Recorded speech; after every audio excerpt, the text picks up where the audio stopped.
நடக்கும் செய்திகளை உடனுக்குடன் தெரிந்து கொள்ள உங்கள் அரசு நியூஸ் சேனலை சப்ஸ்கிரைப் பண்ணுங்க.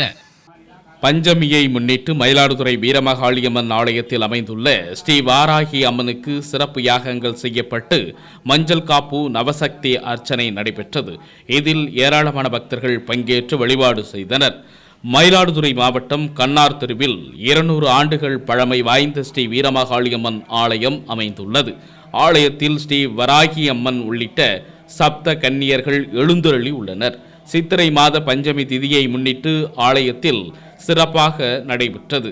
இதில் நவகிரக ஹோமம், வராகி மூலமந்திரம் ஹோமம் ஆகியவை செய்யப்பட்டது.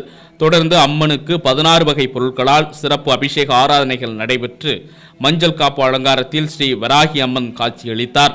தொடர்ந்து நவசக்தி அர்ச்சனை செய்யப்பட்டு மகாதீபாராதனை காட்டப்பட்டது. இதில் ஏராளமான பக்தர்கள் பங்கேற்று சுவாமி தரிசனம் செய்தனர்.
வருஷம்